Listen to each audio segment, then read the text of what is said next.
माताओं को क्या समझ, मां शब्द क्या है। एक समाज में पिता भी होता है और एक समाज में मां शब्द, लेकिन पिता और माता में अंतर क्या है।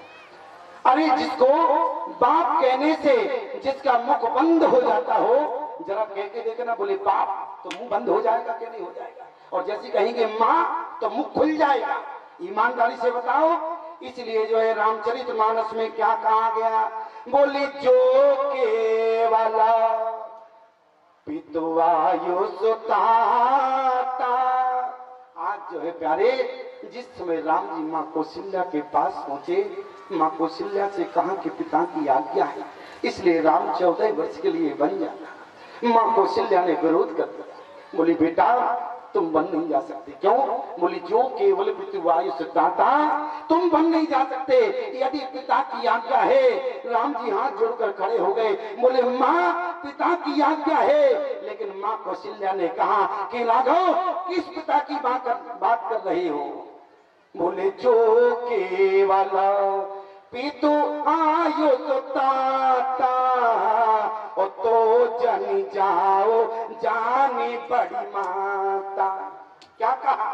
बोले तो जन जाओ जानी बड़ी माता। बड़ी कौन है? बोले मां है। लेकिन प्यारे आज का नौजवान, मैं देखता हूं कई जगह प्यारे, हमारा भ्रमण अनेक जगह होता है, मैं देखता हूं कि समाज में आज का नौजवान जो है अपने माँ बाप का अपमान करता है। आज का नौजवान अपने माँ बाप को गाली देता है। कभी आपने विचार किया? आज मैं उन नौजवानों से पूछना चाहता हूं कि जवानी किसे कहते हैं? तो आज का नौजवान कहता है, बोले स्वामी जी जवानी का नाम है बोले गाली देना। यदि जवानी का नाम अपने माँ बाप को गाली देना है, जवानी का नाम अपने माँ बाप का अपमान करना है, जवानी का नाम अपने गांव वालों को गाली देना, अपमान करना, यदि जवानी का नाम गाली देना है प्यारे, तो याद रखना कि परमात्मा तुम्हें बचपन से बुढ़ापा दे देता, लेकिन जवानी जीवन में नहीं देता प्यारे। जवानी का नाम है अपने माँ बाप की आज्ञा का पालन करना। बोले सोनो जननी तो बड़ भागी, और जो पितु मात वचन मनुराग। प्यारे माँ साधारण नहीं होती है। माँ क्या है? माँ के आंचल ने हर युग में भगवान को भी पाला है। माँ साधारण नहीं होती है प्यारे। माँ एक राजा के यहाँ सफाई करने वाली एक महिला, राजा के यहाँ, और जिस समय प्यारे राजा ने कहा कि तुम पूरे नगर में सफाई करने जाते, उस महिला ने कहा हाँ जाते तो हैं। बोले जब पूरे नगर में सफाई करने जाती हो और मेरा राजकुमार देख रही हो? उस महिला ने कहा हाँ राजा साहब। बोले तो पूरे नगर में देखकर बताना कि किसका बेटा जो है सबसे सुंदर है।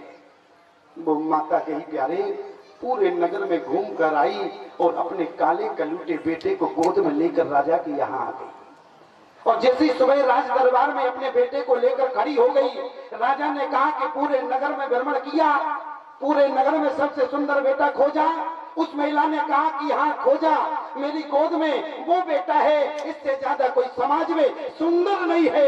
राजा ने कहा अरे मूर्ख महिला, तुमको पूरे जो है नगर में यही सुंदर मिला, काला कलूटा जिसके जो है बाल भी बिखरे पड़े, क्या ये नगर में सबसे ज्यादा सुंदर है? लेकिन उस महिला ने कहा राजा से, तो तुमने राजा की दृष्टि से इस बेटे को देखा, कहीं तुमने माँ की दृष्टि से देखा होता तो इससे ज्यादा तुम्हें सुंदर कोई बेटा समाज में नहीं दिखता। इसलिए माँ की दृष्टि पिता से बढ़कर होती है। आप जब प्यारे कर्म करके जो है घर लौटते हैं तो ईमानदारी से बताओ, जब बेटा कहीं धूल से सना होता है और बेटा बाप की तरफ दौड़ा, और जैसे ही कहा उसने, बेटा जो है बाप की तरफ दौड़ा, बाप को पुकार लगाई, और जो है जैसे ही बाप ने देखा अरे बेटा तो धूल से भरा हुआ है, तो बेटा कहता है अभी हटो, माँ के पास जाओ। यही उत्तर होता कि नहीं? क्यों? क्योंकि आप भी उस बेटे को तब स्वीकार करना चाहते हैं कि बेटा पहले माँ के पास जाएगा, तब तैयार होके आएगा, तब ये बात स्वीकार करेगा। इसी तरीके से हमारे राघव भी कहते हैं कि पहले बोले जानकी के पास जाओ। क्यों? क्योंकि नीलमल मन जन अरे सो मोहे पावा, मोहे कपट चल चित्र न भावा। इसलिए जनक सुता जग जनन जानकी, अतिशय प्रिय करुणा निधान की। ताकि जुगपद कमल मनाव, जास के पान निर्मल मति पाव। इसलिए प्यारे जब तक तुम निर्मल नहीं होगे तब तक जो है परमात्मा तुम्हें स्वीकार नहीं करेगा। लेकिन विचार करना प्यारे, आज मैं पूछना चाहता हूँ कि जिस दिन जो है तुम्हारा जन्मदिन होता है, बीच पंडाल में खड़े होकर बता देना कि स्वामी जी जैसा आप बोल रहे हैं मैं वैसा ही बेटा हूँ। बीच पंडाल में खड़े हो जाना। आज तक किसी नौजवान ने अपने जन्मदिन पर विचार करके बताना प्यारे, आज आपका जन्मदिन होता है तो तुम शिवालय में जाते हो, आज तुम्हारा जन्मदिन होता है तो भवानी के मंदिर में नारियल फोड़ने के लिए जाते हो।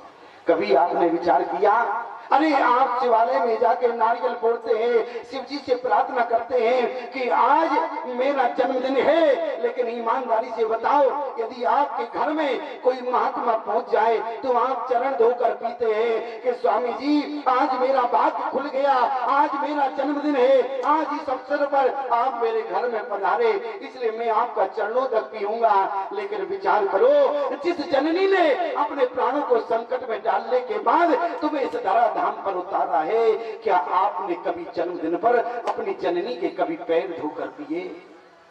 हमारी बात थोड़ी कड़वी लगेगी, क्यों प्यारे? अच्छा कड़वी लगे तो खूब लग जाए, हमें क्या कहना? क्यों? यदि हमारी बात कड़वी लगे तो लग जाए, क्यों? क्योंकि प्यारे ना तो हमें तुम्हारा वोट चाहिए, अगर वोट चाहिए होता तो मैं ऐसे बैठा होता। क्यों प्यारे?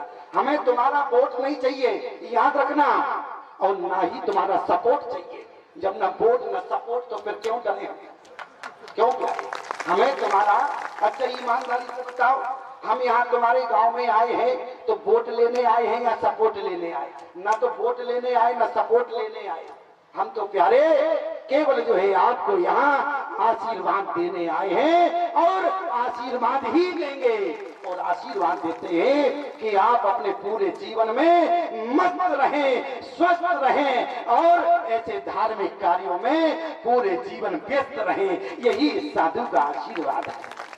तो अच्छा एक बात और बता देते हैं, क्योंकि देखो बात याद आ जाती है तो हम फिर लोभ नहीं करते। इसलिए नहीं करते, जब तुम खिलाने पिलाने में कोई लोभ नहीं और हम पकने में लोभ कर जाए तो गड़बड़ हो जाएगा कि नहीं? क्यों क्या? इसलिए निवेदन आपसे करें, क्योंकि कहीं कहीं ऐसी समस्या हो जाती है तो हमने कहा वो भी निपटा दें। क्योंकि समस्या क्या हो जाती, जैसे कुछ लोग कहते हैं वाह जो वीआईपी लोग थे उनको माला पहनाने के लिए मंच पर बुला लिया, वो स्वामी जी को माला पहनाएंगे और जो है मैं रह गया। इसका मतलब ये हुआ कि जिन्होंने माल दिया है यज्ञ में वो माला पहनाएंगे क्या? लोग ये सोचते हैं कि जिन्होंने यज्ञ में माल दिया है लगता है वो माला पहनाएंगे। आप जो है टीका टिप्पणी में मत पड़ना प्यारे, मैं केवल इतना संदेश देना चाहता हूँ कि भले ही माला हमको कोई भी पहनाए, लेकिन हमारी वाणी के द्वारा जो आपको मिलेगा वो माला पहनाने वालों को ही नहीं बल्कि सबको मिलेगा। इसलिए वाणी देखना है, भगवान की कथा देखना है, हमें माला पर विचार नहीं करना है। क्यों प्यारे? माला पर विचार करते रहोगे तो जो तेजोड़ी में सड़ रहा है तो ईमानदारी से बताओ गड़बड़ हो जाएगा। इसलिए माला और माल पर विचार नहीं, हमें तो केवल प्यारे भगवान की कथा पर विचार करना है। इसलिए प्यारे मैं आपसे निवेदन करूं, आज के नौजवान से प्रार्थना करना चाहता हूं कि जिस दिन आपका जन्मदिन हो तो प्यारे किसी शिवालय में नहीं, किसी मंदिर में जाके नहीं, अपनी जननी के चरणों में नारियल फोड़ना। एक साधु गारंटी देता है जिन खुशियों को मांगने के लिए तुम भवानी के यहाँ जाते हो वो खुशियां तुम्हारे घर चढ़कर आ जाए। क्यों? यदि जननी का तुमने जीवन में सम्मान नहीं किया। इसलिए प्यारे तुम्हारी माँ तुम्हारी सबसे बड़ी भगवान है, तुम्हारे पिता सबसे बड़े भगवान है प्यारे। इसलिए मैं आपसे निवेदन करूं, माँ बाप से बढ़कर भगवान कोई होता नहीं। व्यक्ति को चार पाप जो है सहज में लग जाता है। जिन्होंने शालिग्राम जी को पत्थर का समझा उन्हें पाप लग जाता है। जिन्होंने शालिग्राम जी को पत्थर का समझा उन्हें पाप लग जाता है। जिन्होंने माता पिता सतगुरु को हाड़ मास का समझ लिया उन्हें पाप लग जाता है। जिन्होंने पुनीत नदी को पानी कह दिया पाप लग जाएगा। तुलसी को हरी घास समझ लिया पाप लग जाएगा। प्यारे, इसलिए जीवन में 4 प्रकार के पाप से हमें बचना है। माता पिता आपके स्वयं जो है भगवान है। बोले मात पिता पिरु गुरु की वाणी और विनय विचार करें सो जान। इसलिए प्यारे, माता पिता आपके साक्षात भगवान है। इसलिए जीवन में समर्पण होना तो अपने माता पिता के आगे होना, किसी के आगे समर्पण होने की कोई जरूरत नहीं। विचार करना प्यारे, आपने कई बार सुना होगा प्यारे, एक दिन का तलाक जो है जीवन में हो गया। एक दिन का तलाक हुआ जीवन में। एक जो है लड़की जब ब्याह कर आई प्यारे, तो बेटा जो है पहले दिन था तो अपनी जो है पत्नी को अपने हाथों से भोजन की थाली लगाई और जिसमें कई प्रकार के व्यंजन जो है सजा कर ले गया। और जैसे जो है पत्नी के आगे रखा और कहा प्रियतम भोग लगाओ। तो पत्नी ने कहा ये थाली हमारे लिए लाए हो? बोले हाँ। तो बोले माँ दिन भर से काम कर रही है, उसके लिए उसको भोजन कराए कि नहीं पहले? पति ने कहा कि तुम माँ की बात छोड़ो, माँ तो भोजन कर लिया होगा, वो कर लेगी, तुम भोजन करो पहले। लेकिन प्यारे, जैसे ही जो है पति की स्थिति देखी, पत्नी ने फोन लगा दिया घर पे, अपने पिता को उसी रात बात किया और पिता से बोली मुझे इस आदमी से तलाक चाहिए। पिता ने समझाया अभी आप तुम्हारी शादी हुई है। बोले नहीं, इस व्यक्ति से हमारे विचार नहीं मिले, इस व्यक्ति से हमारे विचार नहीं मिले। एक दिन में पत्नी ने क्या समझ लिया कि मेरे पति से विचार नहीं मिले। क्यों प्यारे, एक दिन में किसी को पहचान सकते हो क्या? एक दिन में किसी को पहचानना बड़ा मुश्किल है, लेकिन उस पत्नी ने पहचान लिया कि मैं अपना पूरा जीवन इस पति के साथ नहीं बिता सकती। इसलिए अपने पिता से कहा मुझे इस पति से जो है तलाक चाहिए। विवाह विच्छेद हिंदी में कहते हैं, तलाक जो है उर्दू शब्द है। लेकिन जरा विचार करना, आज जो है उस पत्नी ने कहा मुझे इस पति से तलाक चाहिए। बहुत समझाने के बाद माँ बाप के, इसके बाद भी जो है उस बेटी ने जो है तलाक ले लिया अपने पति से। दोनों का तलाक हो गया, पति की शादी दूसरी जगह हो गई और उस जो है पत्नी की शादी दूसरी जगह हो गई। दोनों के बच्चे हो गए शादी के बाद।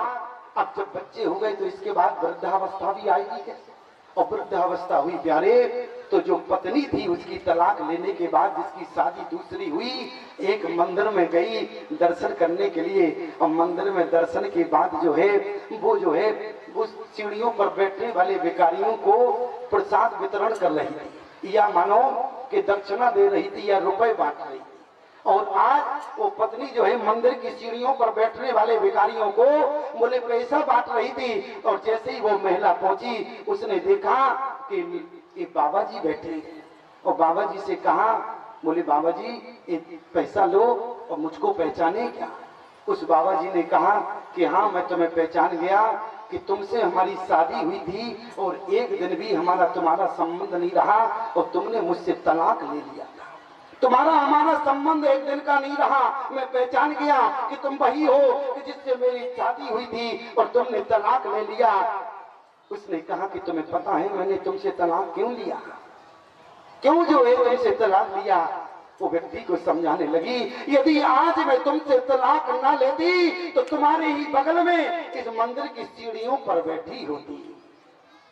क्यों?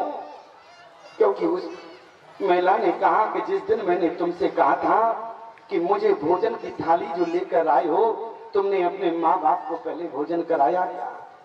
तुमने कहा कि माँ बाप कर लेंगे, तुम पहले करो। तो मैं उसी दिन समझ गई, अरे जिस जननी ने तुमको जन्म दिया, जब तुम उस जननी के नहीं होगे तो इस जो है स्त्री के क्या होगे। इसलिए जो है मैंने उसी दिन तुम्हारे साथ निर्णय कर लिया, मैं अपना जीवन उस व्यक्ति के साथ नहीं बिता सकता। एक जो है नारी को पहचान होती है। क्यों? आज तुम जब किसी नारी के नहीं हो पाए तो भला इस नारी के क्या हो। इसलिए प्यारे में निवेदन करो, माँ बाप साधारण नहीं होते। माँ के आंचल ने हर युग में भगवान को भी पाला है, माँ के चरणों में जन्नत है और गिरिजा और शिवाला है। माँ हिमगिर जैसी ऊंचाई है, सागर जैसी गहराई, संसारों में जितनी खुशियां हैं माँ के आंचल से आई। आज यदि संसार में जो खुशियां मिलती हैं प्यारे, वो किसी शिवालय में जाकर नहीं, किसी मंदिर में जाकर नहीं। जो बेटा अपने माँ बाप के चरणों में शीश झुका देता है तो उसके घर में सुख की बरसात होने लगती है प्यारे। माँ बाप को जो है हाड़ मास का नहीं समझना, माँ पिता को हाड़ मास का पुतला समझ लिया प्यारे, तो जिन खुशियों के पीछे आप भाग रहे हैं आपको जीवन में खुशी मिलने वाली है। माँ बाप साधारण नहीं होते प्यारे। माँ की बात बताएं, माँ क्या होती है? माँ कभी विचार करना प्यारे, मेरे हाथ में जो त्रिदंड है ये स्वयं नारायण है। जो हमारे हाथ में त्रिदंड है वो नारायण है। और जब ये त्रिदंड स्वयं कोई भी हो, पीठाधीश्वर प्यारे, कोई भी जगत गुरु हो या शंकराचार्य हो, जिस समय अपनी माँ के सामने जाता है तो ये त्रिदंड भी माँ के आगे झुकता है। मेरा कहने का मतलब सिर्फ इतना है कि माँ साधारण नहीं होती है। बोले तो जनी जाओ जानी बड़ी माता। क्यों माँ के आगे त्रिदंड को झुकाया जाता है? क्यों क्यों पिता के आगे नहीं झुकता?